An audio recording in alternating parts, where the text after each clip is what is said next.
Olá pessoal, professor Michel aqui mais uma vez. Olha só, nós vamos dar continuidade aqui na nossa etapa 2, tá? Mais especificamente na unidade 6.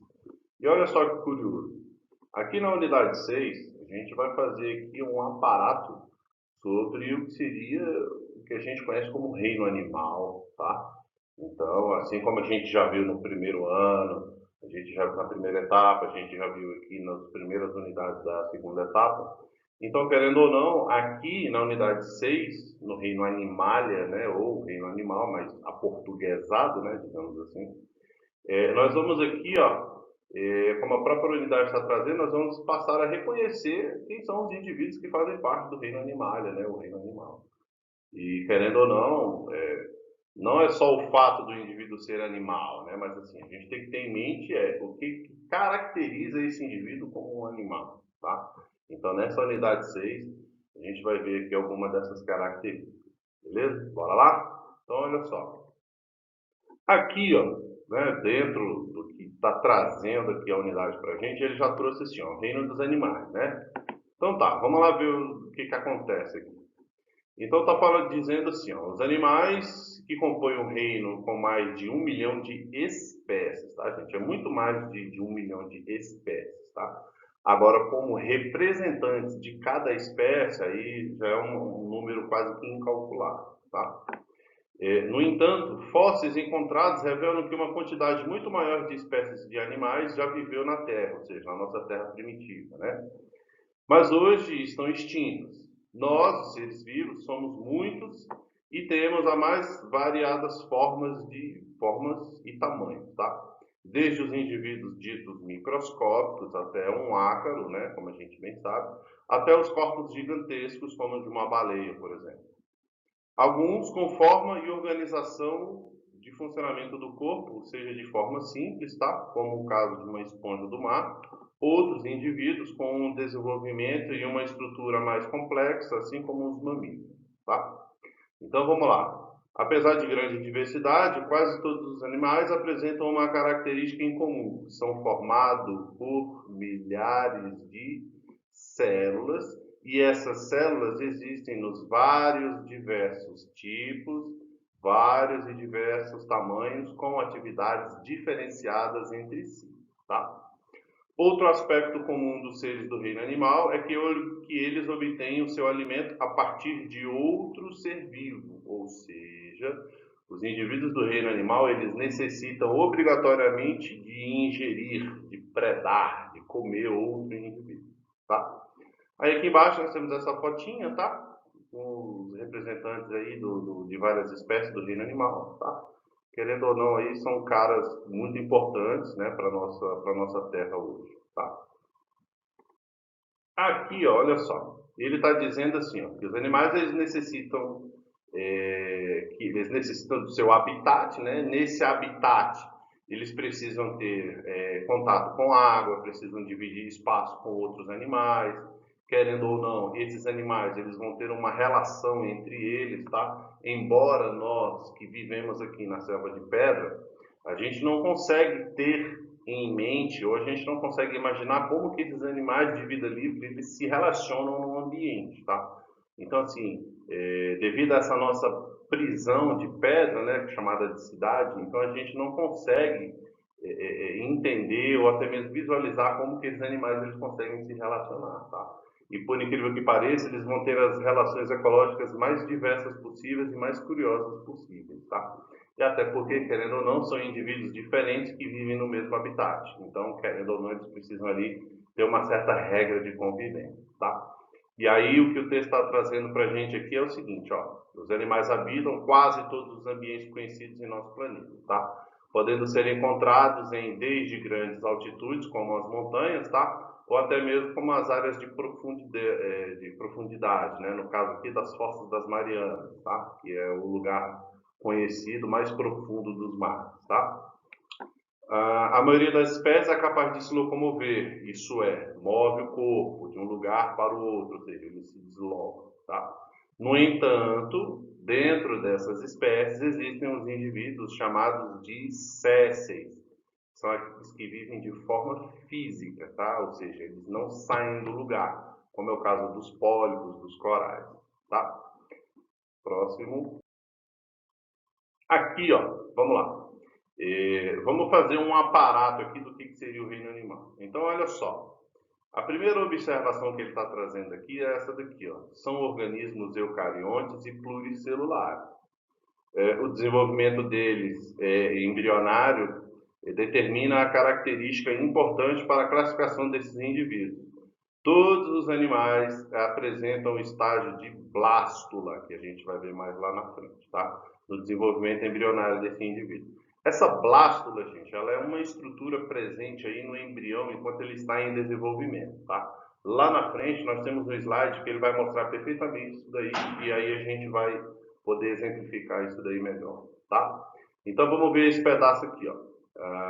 O reino animal, ou reino animalia, né, como está trazendo, ou comumente também é muito comum a gente encontrar livros que podem trazer como reino metazoa. Metazoa é latim, tá, gente? Então, assim, reino animalia, reino metazoa, são, como a gente já viu anteriormente, são linguagens baseadas no latim, tá? Então, querendo ou não, a gente tem que se familiarizar com esses tipos de termos, porque dependendo da literatura que a gente lê, ele pode trazer com termos aportuguesados ou com termos latinizados, tá? Então, a gente tem que se familiarizar com os dois. Então tá, reino animal, ou reino animal ou metazoa, né, é composto por organismos heterotróficos, como a gente acabou de falar no outro slide, são aqueles indivíduos que necessitam predar, né, que precisam comer outro indivíduo, ou seja, são aqueles que não produzem seu próprio alimento, portanto, essa característica difere para que esse indivíduo passe a ser um indivíduo diferente do reino vegetal, que é o que a gente vai ver na unidade 7 daqui a pouco, tá? Em sua maioria, os seres que pertencem ao reino animal têm capacidade de locomoção, como a gente já falou, a questão da reprodução, né, sexuada ou assexuada, como o texto aqui está trazendo. São classificados em diversos filos, ou seja, esses filos aqui, gente, são grupos maiores, como a gente já viu na classificação biológica na outra unidade, tá? Sendo muitos deles animais invertebrados, ou seja, não apresentam crânio e nem coluna vertebral, tá? Aqueles que não possuem vértebra, olha aí. Os animais vertebrados que possuem crânio, vértebras e coluna dorsal pertencem ao filo dos cordados. Ou seja, o indivíduo conhecido como invertebrado, ele pertence ao filo dos protocordados. Já o indivíduo que é vertebrado, ele faz parte do filo dos cordados. Lembrando que isso é linguagem latim, tá, gente? Latinizado. Então, não se confundam e não se percam. Vamos nos familiarizar com esses termos, tá? Próximo. Aqui, ó, nós temos aqui um slide muito bacana que ele está trazendo aí as principais características do reino animal. Então, vamos ver aí. Como a gente já viu lá, são indivíduos eucariontes, né? Heterotróficos, querendo ou não, obrigatoriamente são pluricelulares, e olha só uma característica aqui, ó, são aeróbicos, ou seja, eles respiram oxigênio, tá? A reprodução desses caras, na maioria das vezes, ela é sexuada, né, com a troca de material genético, mas também pode acontecer da reprodução assexuada, onde não tem a questão da troca do material genético, tá? Então pode ser tanto um quanto o outro, tá? Aqui, ó, não possuem celulose e muito menos clorofila, ou seja, são aclorofilados, tá? Gente, celulose e clorofila são proteínas exclusivamente do reino vegetal e do reino protista, tá? Na figura das algas.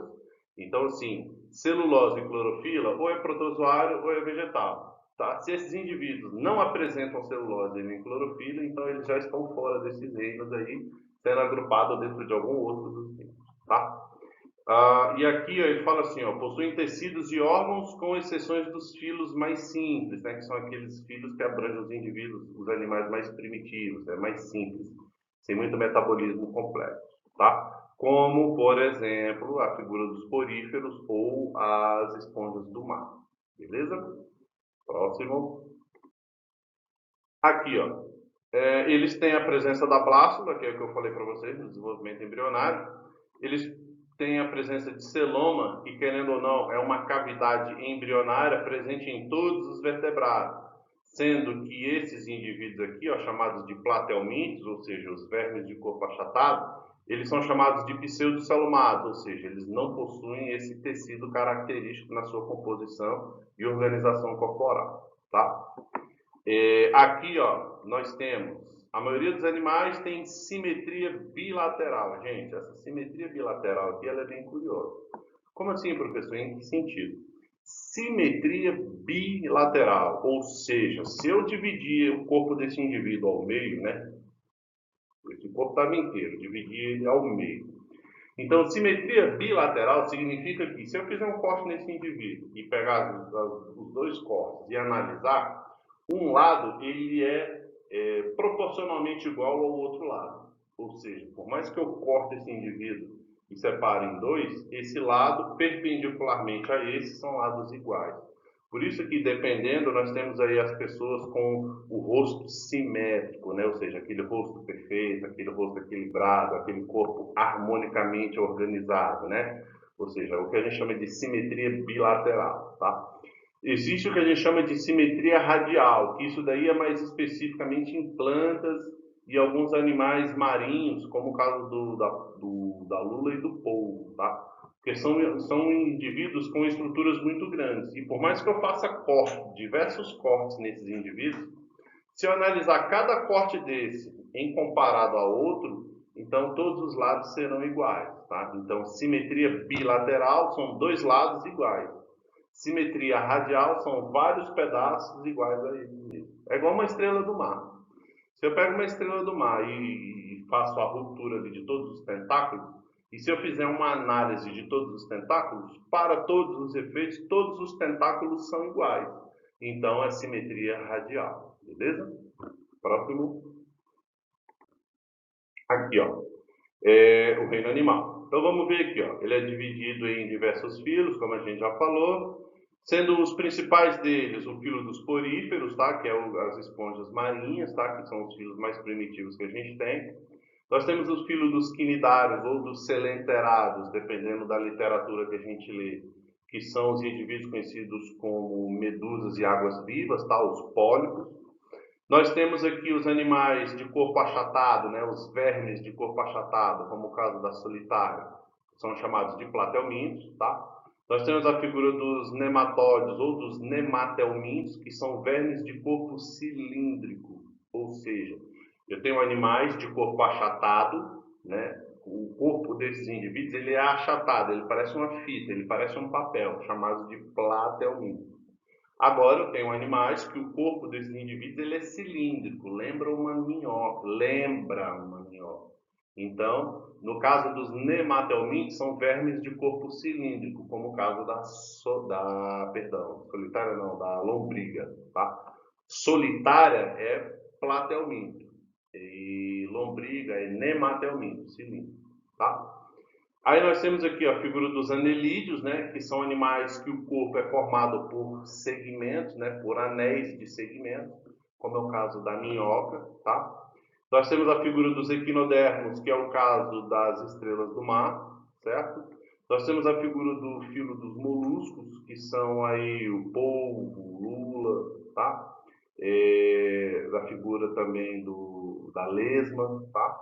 Nós temos aqui a figura dos artrópodes. Artrópodes, gente, são animais com patas dobráveis, tá? Ou seja, fazem parte da maioria dos insetos, tá? Aqui mais para frente a gente vai ver esses filos separadamente. É porque aqui eu já estou dando uma introdução do que a gente vai encontrar lá, tá? E querendo ou não, o filo dos cordados, que como eu já disse, são os caras que são o quê? Vertebrados, né? Crânio e coluna. Beleza? Então, olha só, aí aqui nós temos ó, os exemplos. Do caso do porífero, as esponjas marinhas, os quinidários, as hidras, águas-vivas, os corais e as anêmonas.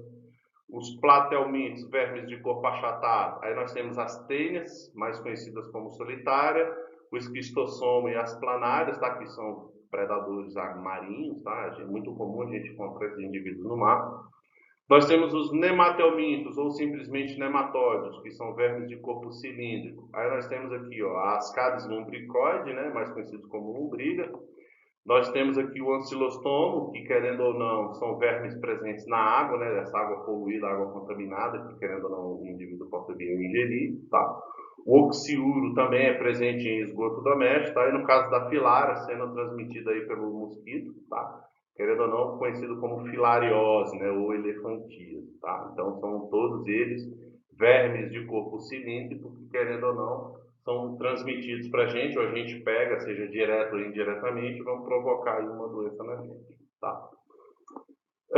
Como representante dos moluscos aqui, ó, nós temos a figura do caramujo, da ostra, das luras e dos polvos, tá? Nós temos aqui também a figura da lesma, tá? O caso dos anelídeos, como eu já disse, indivíduos formados o corpo deles é formado por segmentos, né? Então nós temos aqui ó, a figura das minhocas, das sanguessugas e dos poliquetos, que querendo ou não também são indivíduos que vivem em áreas pantanosas, tá? O caso dos artrópodes aqui, ó, como eu já disse, a maioria dos insetos, os crustáceos e os aracnídeos, ou seja, são indivíduos que as patas deles são dobradas, tá? A gente vai ver mais para frente como que funciona. E por fim aqui nós temos a figura dos equinodermos, né, as estrelas do mar e os ouriços do mar. São aqueles indivíduos que quando eles têm o seu corpo rompido ou separado, né, fragmentado, eles conseguem regenerar aquela parte que se perdeu ou que se quebrou, né? E aquela parte que se perdeu e que se quebrou e que ficou no ambiente, a partir daquela parte ela consegue se regenerar e formar um outro indivíduo, tá? Promovendo aí o que a gente chama de reprodução assexuada, beleza? Aí aqui embaixo a gente tem uma fotinha aí dos caras, tá? Para vocês darem uma olhadinha, beleza? Vamos lá? Aqui, ó, como eu disse para vocês, a questão dos protocordados, né, ou seja, os indivíduos mais conhecidos como invertebrados. Tá? Então, olha só, como o caso dos invertebrados, olha, nós temos aqui ó, os peixes, tá? No caso dos anfíbios, nós temos aqui ó, as aves e tudo mais. Tá? No caso aqui dos cordados, nós temos indivíduos chamados de cordados, né, aquela questão da coluna vertebral e do crânio. E aí nós temos esses carinhas aqui, ó. O ciclóstomo, nós temos os peixes cartilaginosos, o peixe ósseo, os anfíbios, os répteis, as aves, os mamíferos e muitos deles. Tá? Vamos lá? Aqui, ó. Nós temos aqui o primeiro filo, tá? Que é o filo dos poríferos. Como eu já disse, as esponjas marinhas, tá? Então vamos ver aqui, ó. Os representantes do filo porífera ou porífero são as esponjas marinhas, né, que foram os primeiros animais pluricelulares que nós, cientistas, temos em mente, tá? E baseado em fósseis e baseados em estudos, foram aqueles primeiros indivíduos catalogados, tá? Então, querendo ou não, o porífero, né, ou seja, a esponja marinha, por ser um indivíduo céssio, né, fixo, que não apresenta muitas estruturas, então ele tem aí os requisitos básicos, os requisitos mínimos para ser classificado como um animal e, querendo ou não, ser classificado como um animal simples, tá? Aí, olha só, vamos lá. São animais aquáticos, tá? Eles podem ser encontrados tanto em água salgada como em água doce, só que em água doce são mais raros, mas também não são impossíveis, tá? Fixos na fase adulta, tá?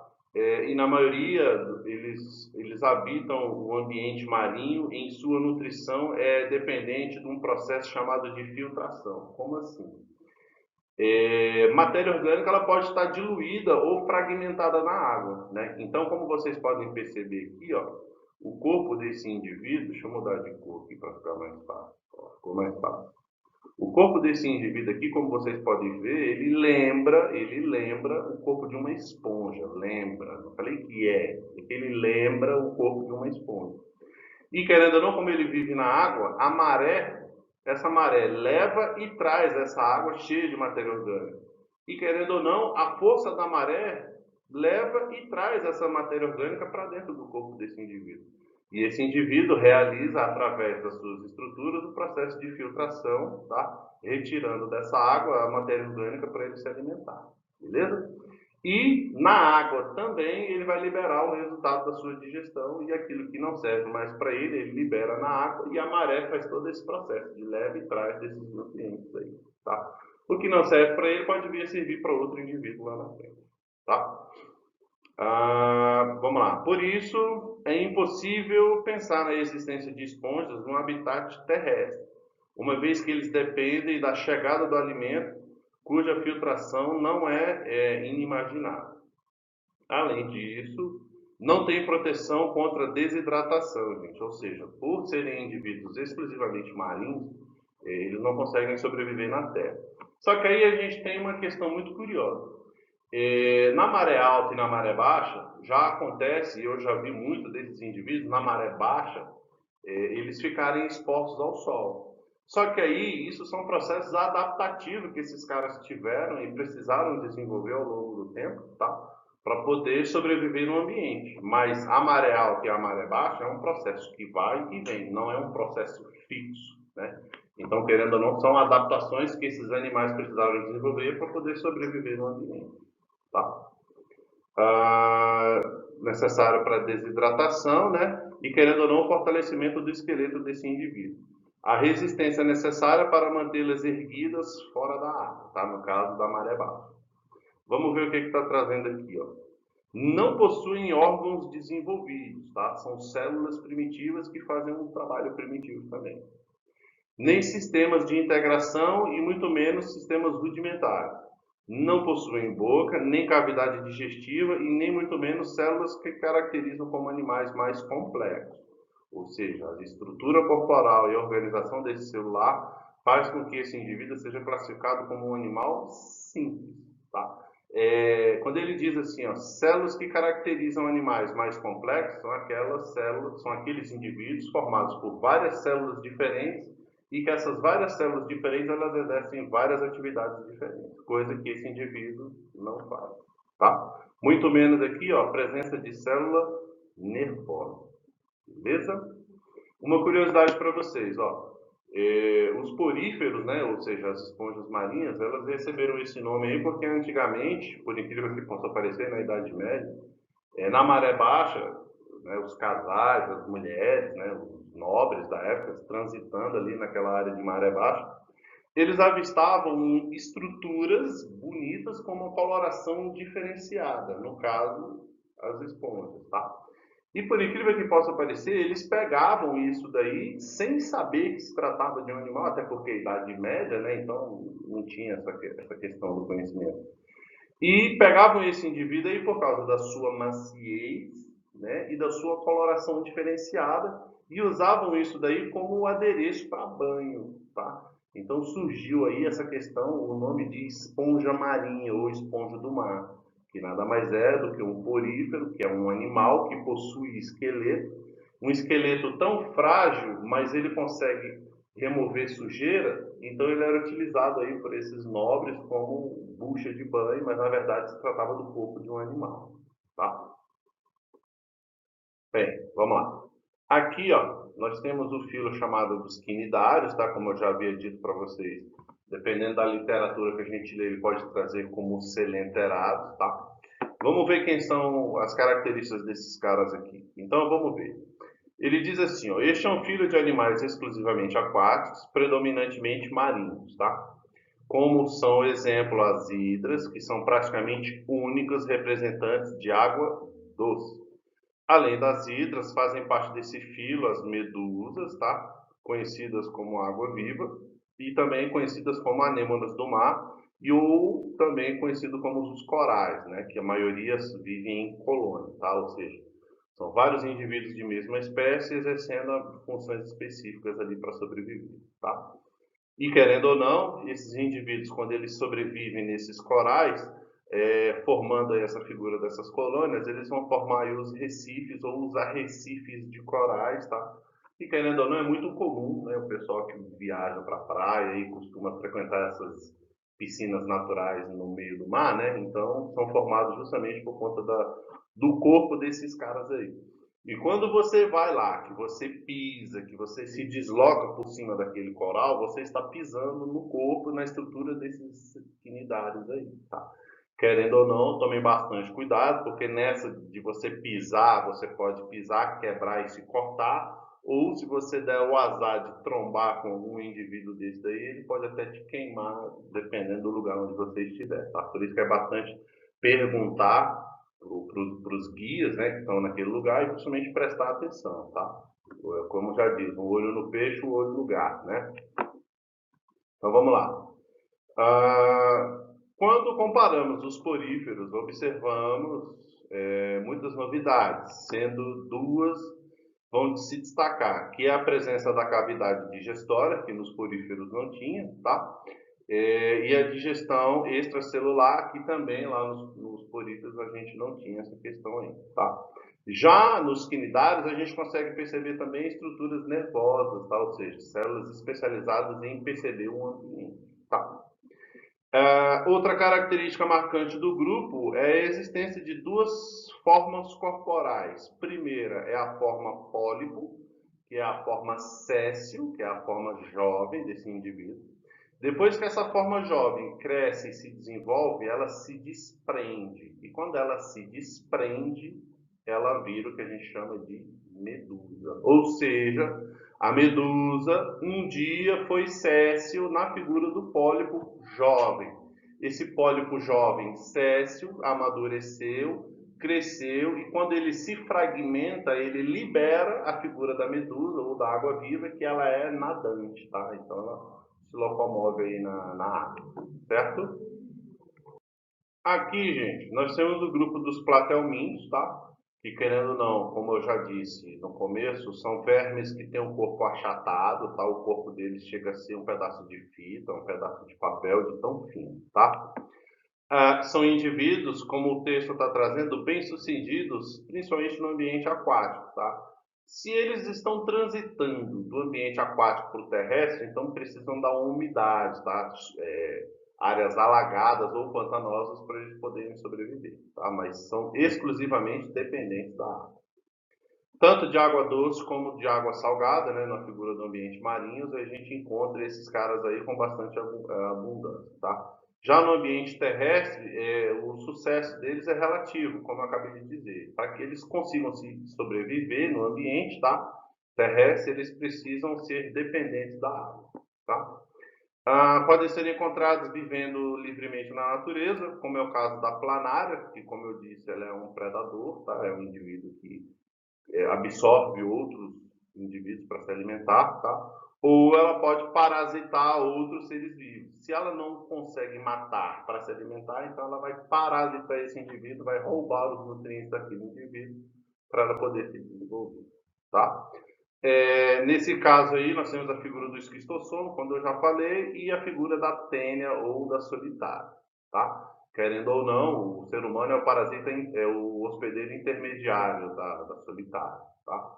Querendo ou não, sim, ela pode parasitar tanto o homem, tá, quanto o porco e a carne bovina, tá? Existem dois tipos de tênia, né? Ou seja, solitário. Solitário é o nome vulgar, tá, gente? É o nome social. Agora, o nome científico da solitária é tênia. Teníase é a doença causada pela tênia, tá? Ou seja, a solitária. Aí o que é que acontece? Existe a tênia solium, que é a tênia transmitida através da carne do porco, tá? E nós temos a tênia saginata, que é a tênia transmitida através da ingestão da carne bovina, tá? Então temos a tênia solium e a tênia saginata. Ambas a gente é contaminado com isso daí, ingerindo isso daí cru, essa carne crua ou mal cozida, tá? Então o mau preparo disso daí, tá? Aqui, ó, nós temos a figura dos nematelmintos, ou simplesmente os nematóides, tá? Que são os vermes que têm um corpo cilíndrico, tá? Como é o caso das lombrigas, tá? Então, olha só, são vermes de corpo cilíndrico, muitas das vezes também alongado. Nesse grupo, o tubo digestório é completo, tá? Eles têm a presença da boca e do ânus, tá? Os indivíduos mais simples não têm boca, muito menos tubo digestório. Aqui a gente já consegue perceber a diferenciação da entrada do alimento e da saída do alimento, tá? Aqui, ó, é completo, ou seja, ele começa na boca, né, e querendo ou não termina no ânus. Característica essa que aparece pela primeira vez entre os animais, tá? Ou seja, o sistema digestório completo, ele tem a entrada e a saída. Os nematóides conquistaram com sucesso os habitats marinhos de água doce, salgada e também o ambiente terrestre, tá? Embora a maioria seja de vida livre, há muitos representantes desses camaradas, olha só, parasitando parcialmente todos os tipos de plantas e também de outros animais. Então, querendo ou não, são indivíduos desenvolvidos que eles conseguem sobreviver no ambiente, tá? Mas querendo ou não, eles têm a sua predominância parasitando ou vivendo dentro de outro indivíduo, tá? Seu tamanho é variável, tá? É óbvio, indo de aproximadamente de 1 milímetro a cerca de até 8 metros de comprimento, mas é óbvio que isso vai depender da situação, tá? A fêmea, ela é maior que o macho, tá? E automaticamente o macho ele é menor que a fêmea, beleza? No homem, os nematóides são causadores de doenças como ascaridíase e lumbricóide, né? Ou simplesmente lombriga. Nós temos a figura do amarelão, tá? Que também acredito que você já deva ter ouvido falar dessa doença. O psoríase, que também é uma verminose, tá? E a elefantíase, como eu falei para vocês mais cedo, da filária, tá? Filariose. Aqui, ó, nós também temos um outro filo, que também, querendo ou não, nós temos caras muito legais, caras muito curiosos. Como, por exemplo, aqui, ó, nós temos a figura da lula, que é essa fotinha preta aqui, ó. Estou passando o mouse aqui, ó. Isso, agora pintou aqui, ó. A lula, nós temos aqui a figura do polvo, nós temos a figura aqui dos gastrópodes, né, que são aqui os caramujos, tá? Aí nós temos aqui as outras, os bivalvos, certo? E aqui nós temos os indivíduos que vivem no fundo do mar. Aí olha só, vamos lá. Molusco. Nós temos aí como representantes os caracóis de jardim, os caramujos, tá? Os mariscos, que querendo ou não são utilizados aí nas mais variadas culinárias mundiais, tá? A figura das ostras, que formam as pérolas, tá? E as lesmas, como eu havia dito lá no começo. Nós temos a figura das lulas e dos polvos também. Todos eles são caras, são representantes, são espécies representantes do filo dos moluscos do reino animal, tá? Muitos moluscos podem ter uma concha calcária única. Essa concha calcária única, ela vai ser uma espécie de proteção para esse indivíduo, tá? Como é o caso das outras e como é o caso desse camarada aqui embaixo, ó, que ele utiliza essa concha calcária, né, ou seja, de fragmento de rocha, para poder se proteger de predadores, tá? Fazer de moradia, né, digamos assim. Ou ela pode ser formada por duas metades articuladas, como é o caso dos bivalvos, né? São duas metades que têm esse ponto de ligação que para poder abrir e fechar para esse indivíduo poder se alimentar e se interagir no ambiente, tá?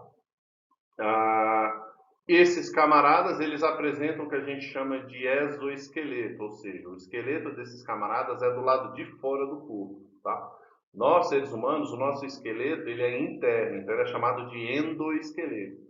Já esses camaradas, o esqueleto dele é do lado de fora, então é chamado de exoesqueleto. Esse exoesqueleto ele pode ser formado de calcário, tá? Ou seja, de rocha calcária, de fragmento de calcário. Ou seja, se esse indivíduo apresenta uma concha calcária, então ele é o indivíduo que se alimenta de dois processos. Ou ele vai se alimentar por filtração, ou ele vai se alimentar por raspagem, tá? Se ele é um raspador ou se ele é um filtrador, então seja por raspagem ou seja por filtração da água, na raspagem ele vai comer rocha. Então essa rocha, esse calcário, vai passar a fazer parte da composição do corpo dele. Agora, se ele é um indivíduo filtrador, nessa filtragem da água existem os grãos de calcário na água. Então esse indivíduo, ao filtrar a água, esses grãos de calcário passam a fazer parte do corpo dele. Então ele consegue metabolizar esse calcário e dirigir esse calcário, né, para o lado de fora do corpo para construir uma estrutura lá fora chamada de exoesqueleto. Tá? Internamente, esse indivíduo ele apresenta um conjunto de órgãos, tá? Mais conhecidos como massa visceral. Essa massa visceral, gente, é o conjunto de todos os órgãos dele, tá?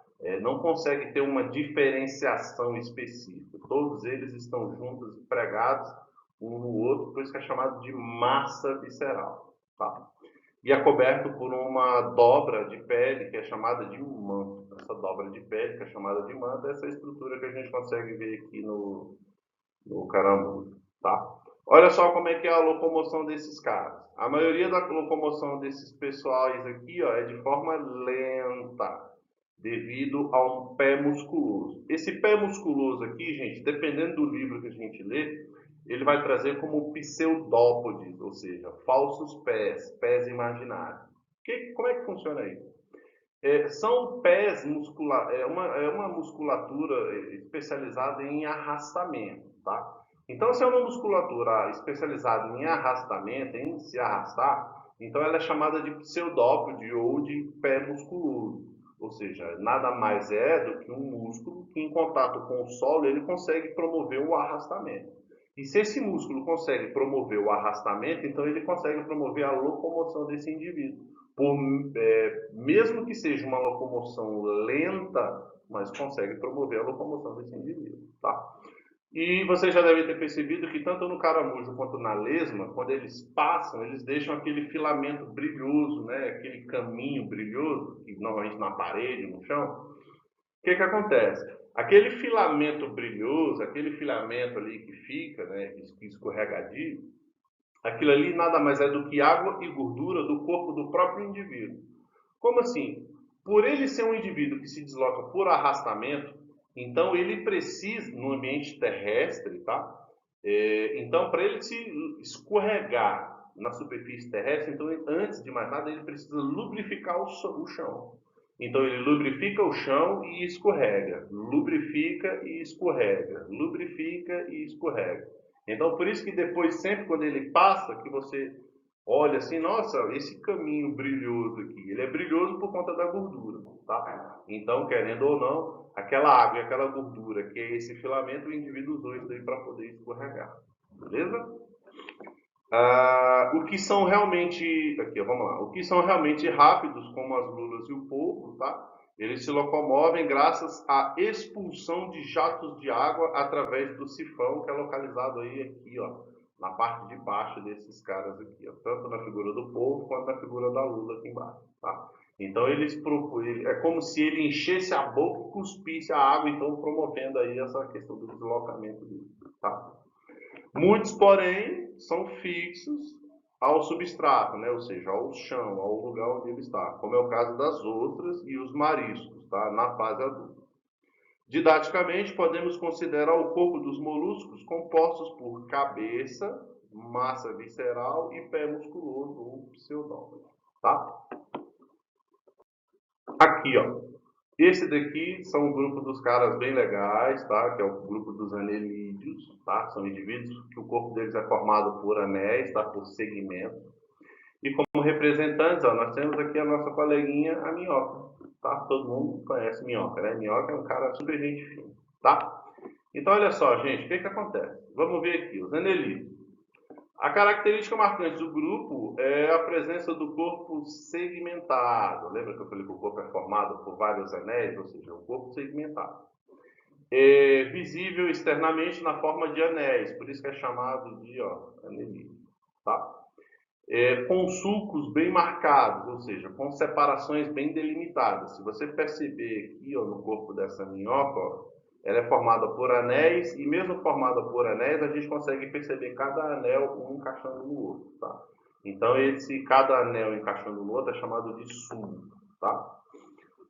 Algumas estruturas, como os órgãos excretores e os órgãos chamados de glândulos, né, que fazem parte do sistema nervoso, se repetem internamente a cada segmento, também chamado de metâmero, tá? Seja metâmero ou seja segmento, vocês sabem do que é, tá? Dizemos, por isso, que o corpo dos anelídeos é metamerizado, ou seja, é formado por pedaços, né, por metâmero. Internamente, os metâmeros são separados uns dos outros por paredes divisórias conhecidas como septos. Embora esses septos separem um metâmero do outro, mas eles precisam estar em contato um com o outro, tá, gente? Até porque eles precisam transmitir aqui o alimento, sangue e o impulso nervoso que é distribuído no corpo desse indivíduo, tá? Então ele não existe barreira dentro dele, não, tá?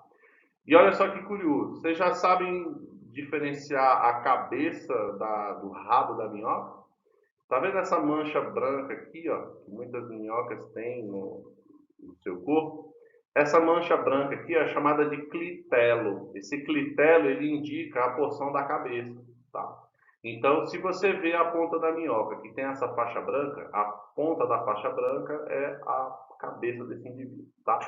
Essa mancha branca, como eu disse para você, chamada de clitelo, isso daí ó, é uma bolsa reprodutiva para quando essa minhoca ela vai acasalar. Como assim? A minhoca ela é um indivíduo que a gente chama de hermafrodita, tá?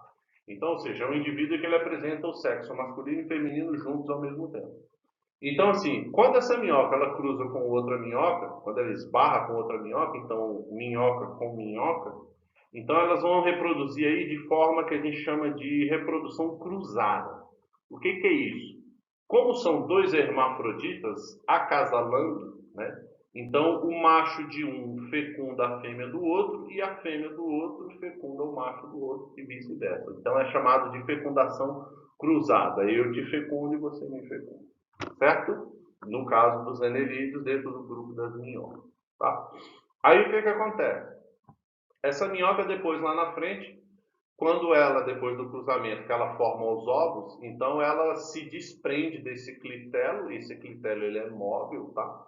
Então ela se desprende desse clitelo e deposita dentro do clitelo os ovos. E solta esse clitelo e veda esse clitelo no solo. Então esse clitelo ele vai ficar meio que como se fosse uma balinha. Não tem uma balinha? O saquinho da balinha não veda a balinha lá dentro?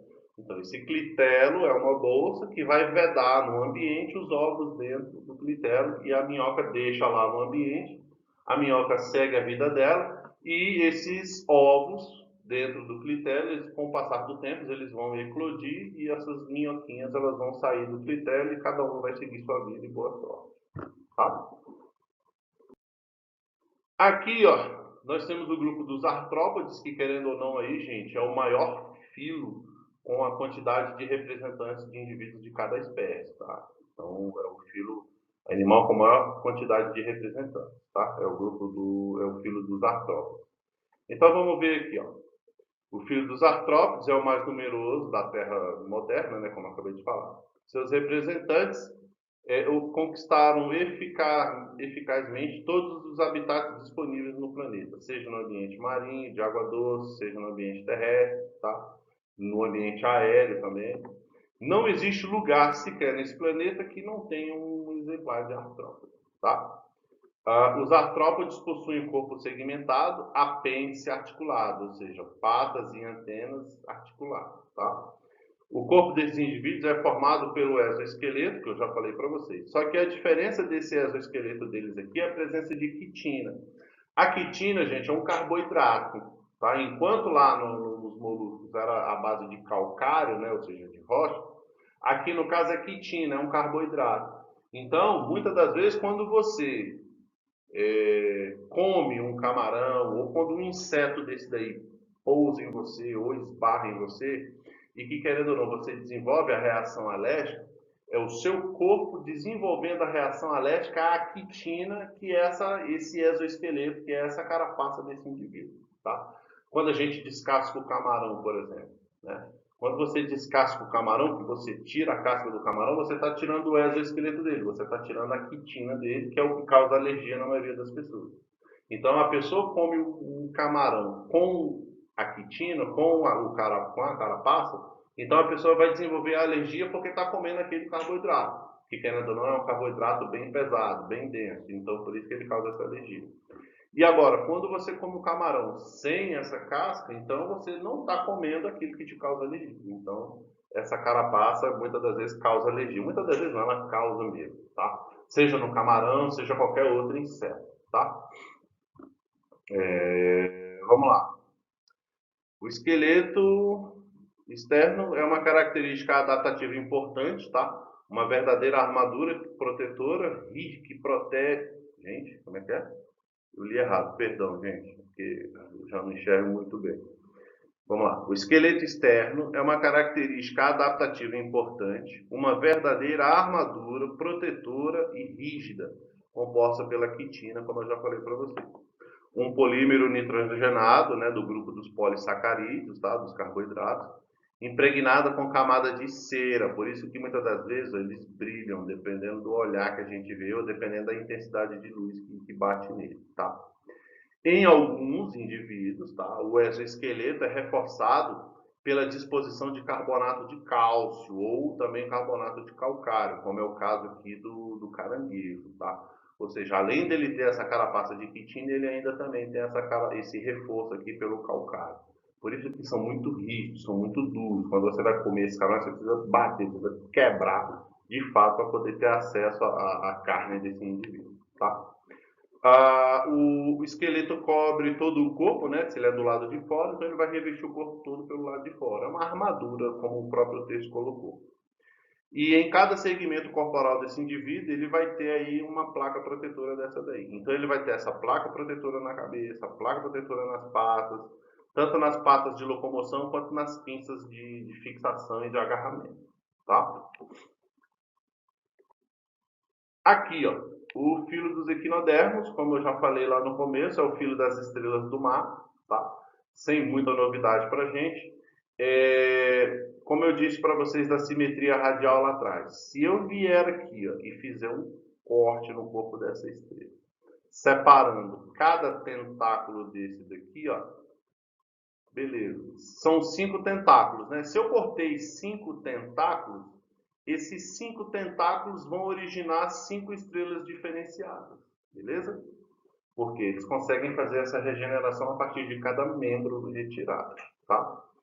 Ele apresenta essas estruturas aqui dentro, chamadas de pés ambulacrais. Esses pés ambulacrais são aquelas patinhas responsáveis por fazer com que a estrela se locomova, tá?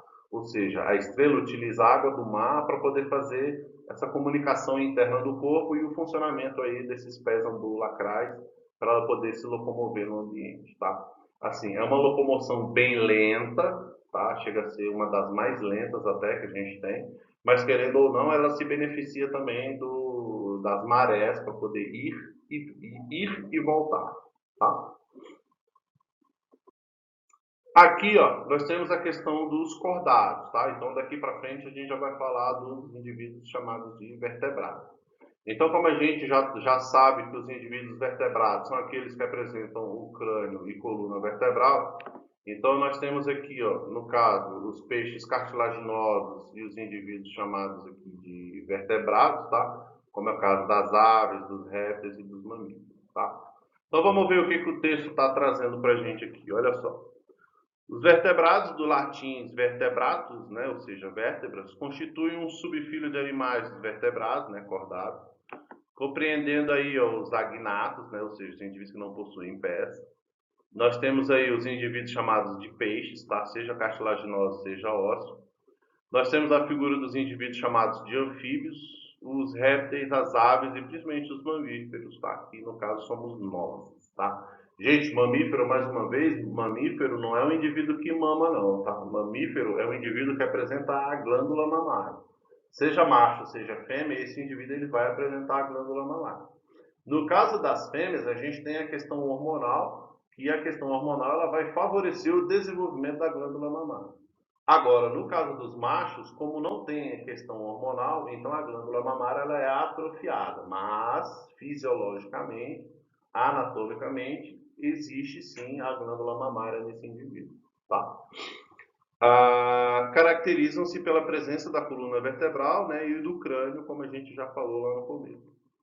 Outras características adicionais são a presença de sistema muscular, geralmente simétrico, tá? Ou seja, igualitário, seja de ambos os lados, como a simetria bilateral, que a gente já falou lá atrás.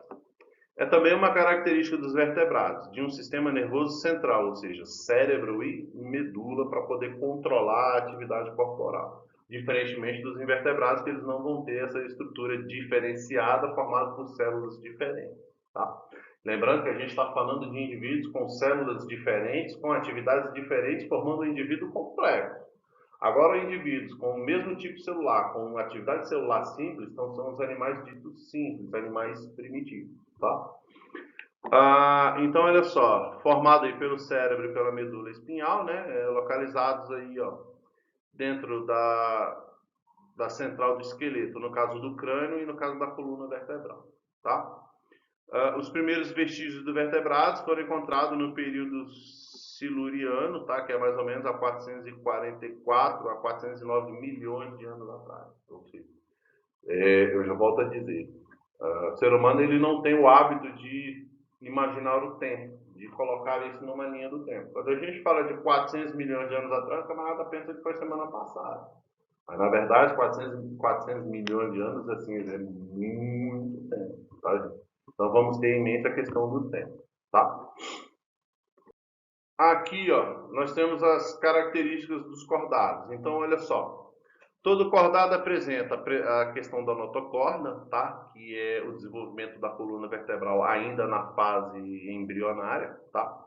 Esse tubo nervoso também localizado nessa notocorda, também presente no desenvolvimento embrionário. Fendas situadas bilateralmente na faringe, né? Promovendo aí a questão da laringe e o aparecimento do sistema respiratório, tá? Pulmão, tá, gente? Cauda pós-anal, no caso aqui, na figura dos peixes, tá? Primariamente importante na propulsão no ambiente aquático, tá? Delas apresentam um vestígio, no caso da gente, que esse vestígio é chamado de cóccix, tá? Seja vestígio de cóccix para cauda, ou seja, para nadadeira, então o cóccix ele é um osso vestiginal dessa estrutura que nós tínhamos, né, lá, nossos ancestrais tinham lá atrás, tá? Que é formado por um conjunto de vértebras pequenas e no fim da coluna vertebral, no caso aqui dos humanos, tá? Muitas das vezes, quando você cai sentado, né, de bumbum no chão, seja na escada, outra pessoa e caiu de bumbum, quando fratura o cóccix, é justamente esse último osso da coluna, tá? Nos grupos de invertebrado, as características morfológicas, ou seja, de composição do corpo desse indivíduo, sempre foram definidas do estado desses animais, principalmente na fase adulta, tá? Nos indivíduos chamados de cordado, no entanto, a caracterização do grupo se deve à procura da fase embrionária, ou seja, quando a gente faz um estudo comparativo do corpo dos indivíduos, quando a gente faz uma comparação, muitos utilizam-se a fase adulta para poder fazer essa comparação. Já nos mamíferos e nos vertebrados, a comparação é feita na fase embrionária. Por quê? Porque durante o desenvolvimento desse indivíduo, se esse indivíduo apresenta o mesmo processo germinativo, o mesmo processo embrionário de outros indivíduos, então eles eram semelhantes na linha do tempo lá atrás, tá? É nessa fase que todo cordado, todo vertebrado, apresenta as 4 características típicas do grupo, ou seja, a notocorda, o tubo nervoso dorsal, as fendas da faringe e a cauda, né, o anal aí, como a gente sabe. Belezinha? Aqui, ó, nós temos aqui algumas observações dos cordados, olha só. Na fase adulta dos cordados mais complexos, essas estruturas desaparecem, né? Até porque o indivíduo ele já foi definido e ele vai ser desenvolvido. Como é o caso da notocorda e da fenda da faringe. Ou esses indivíduos vão sofrer aí, ó, consideráveis modificações, como é o caso do tubo nervoso, que passa por uma grande expansão, levando à diferenciação do encéfalo e da medula espinhal. Uma classificação satisfatória para os cordados consiste em agrupá-los em 3 subfilos, que são os urocordatas, o cefalocordata e o vertebrado.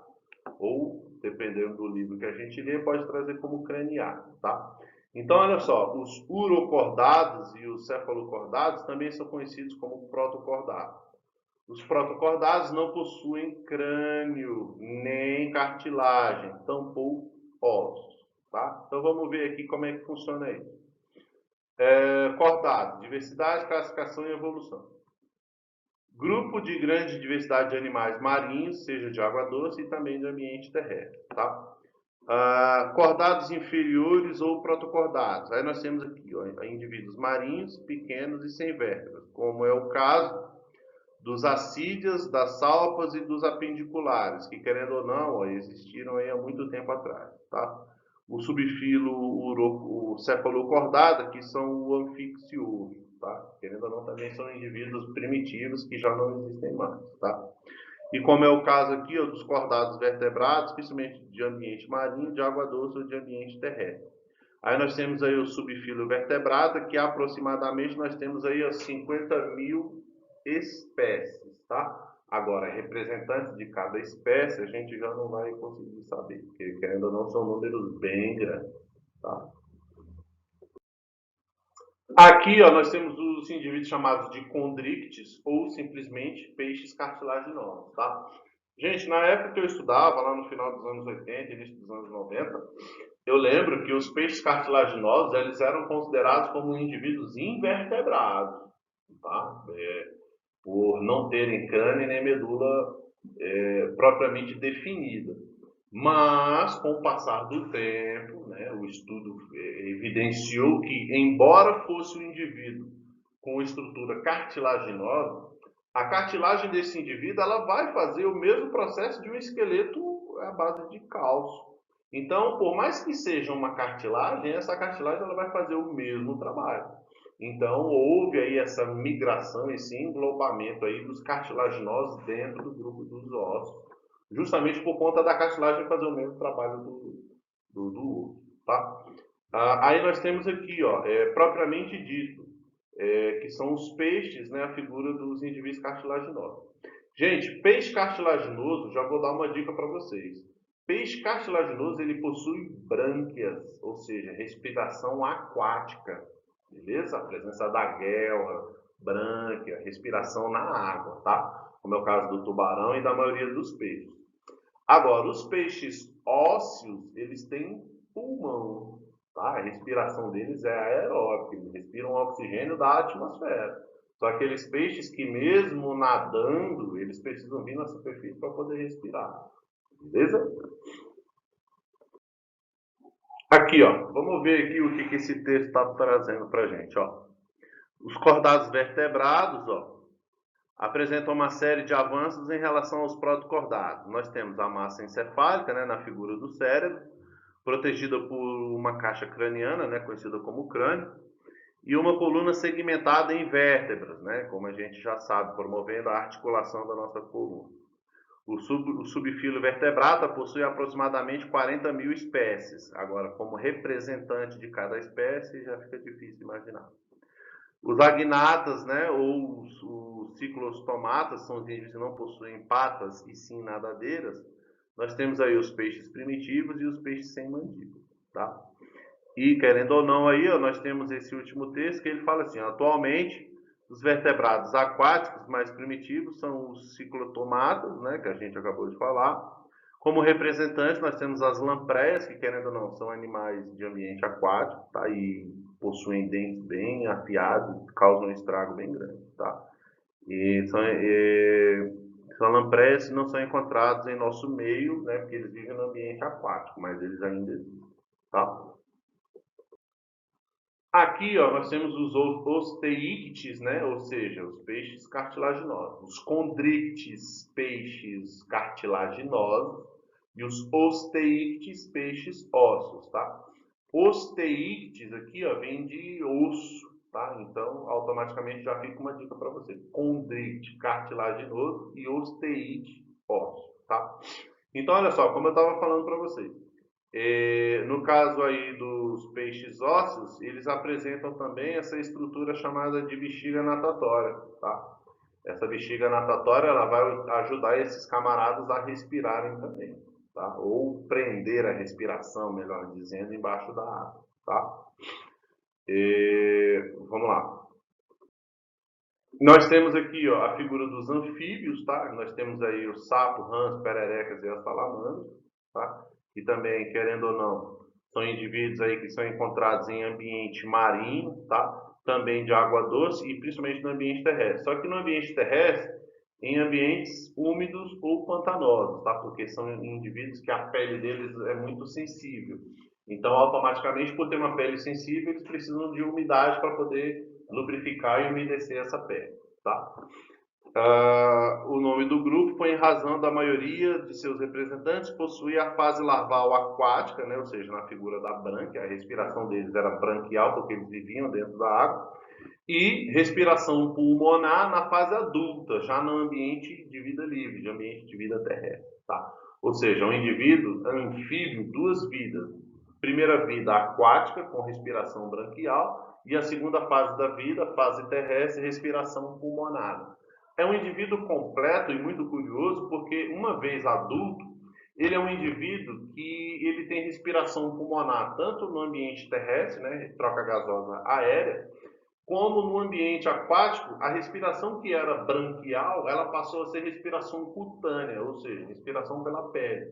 Então, se você jogar um sapo, uma perereca, uma salamandra na água e ficar acreditando que ele vai morrer afogado, é mais fácil você morrer desesperado do que ele morrer afogado.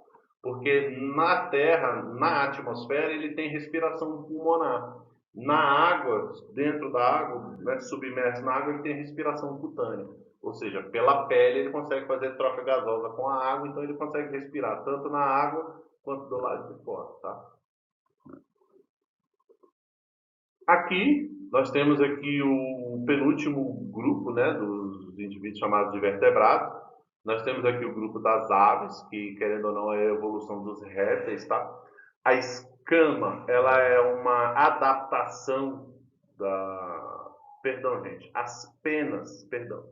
Se as aves são a evolução dos répteis, então as penas hoje são escamas modificadas lá atrás, tá?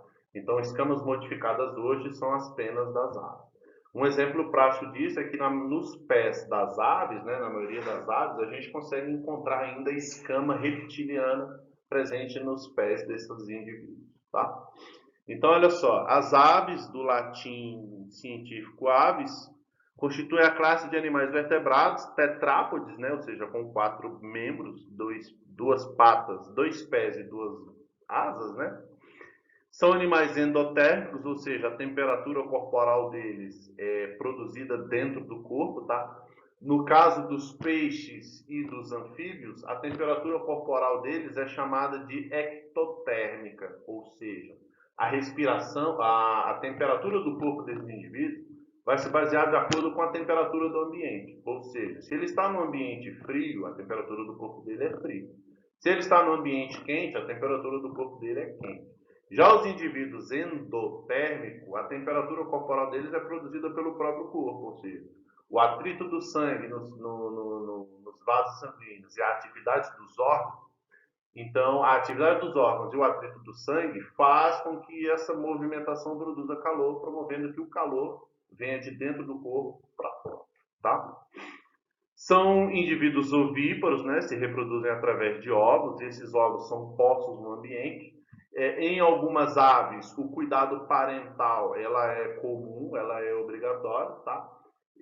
Cuidado parental é chocar o ovo, tá? Proteger o ovo, chocar o ovo. Em algumas aves, o cuidado parental ele não é obrigatório. Bota o ovo lá e o indivíduo que tenha boa sorte, tá? Caracterizado principalmente por possuírem penas, tá? Ou seja, escamas modificadas, como eu já falei, apêndices locomotores modificados em asas, tá? Como a gente já bem sabe, o bico córneo, ou seja, bico superior e bico inferior, e os ossos pneumáticos. Ossos pneumáticos, gente, são ossos ocos, ou seja, não sei se vocês já quebraram o osso de galinha, né? Muitas das vezes para chupar o tutano da galinha, mas o osso por dentro desses indivíduos ele é oco, tá? Então, por ser um osso oco, então é aquele osso resistente, mas não pesado. Então, ele ajuda esse indivíduo a poder voar. Se fossem ossos rígidos como o nosso, então automaticamente eles pesariam mais e, consequentemente, atrapalhariam o voo desses caras, tá? É aproximadamente 9.000 espécies, tá? Agora, representante de cada espécie, aí já é um número bem longo. As aves conquistaram o ambiente terrestre por meio muito eficiente dos répteis, tá? A principal característica que permitiu tal conquista foi, sem dúvida, a homeotermia, ou seja, o controle da temperatura corporal, tá? Diferentemente dos répteis, que, como eu já disse, a temperatura do corpo deles se baseia de acordo com a temperatura do ambiente. Então, a partir do momento que o indivíduo consegue controlar a temperatura do próprio corpo sem depender do ambiente, então ele é um indivíduo evoluído, ou um indivíduo melhorado, tá? A capacidade de manter a temperatura corporal relativamente constante custa a uma alta taxa metabólica, gerada pela intensa combustão de alimento energético nas células desses indivíduos, tá? E aqui nós temos o último grupo dos indivíduos, né, no grupo dos mamíferos, né, nozes, ou seja, os indivíduos que apresentam a glândula mamária. Tá? Os mamíferos formam o grupo mais evoluído, conhecido dos cordados. Tá? Nessa classe incluem-se as toupeiras, os morcegos, os roedores, os gatos, macacos, baleia, cavalos, veados e tantos outros indivíduos. Tá? Todos esses indivíduos, com raras exceções, apresentam um corpo coberto por pelo, tem temperatura interna constante, ou seja, controlada pela a homeotermia, pela endotermia. Tá? Os cuidados com a prole não são mais desenvolvidos do reino animal e atingem o seu clímax da espécie humana. São ainda extremamente adaptáveis, modificando seu comportamento de acordo com as condições do meio. Alguns grupos, principalmente os primatas, formam sociedades muito complexas. De fato, gente, os mamíferos são indivíduos mais evoluídos, né, mais complexos, e que, querendo ou não, por serem indivíduos mais complexos e mais evoluídos, eles conseguem se adaptar ao ambiente em que eles vivem, querendo ou não, favorecendo aí uma adaptação ambiental favorável para que ele consiga dominar o ambiente. Beleza? Gente, essa foi a aula da unidade 6. Espero que vocês tenham gostado, tá? Qualquer dúvida é só dar uma recapitulada no vídeo. Beleza? Um abraço, até a próxima.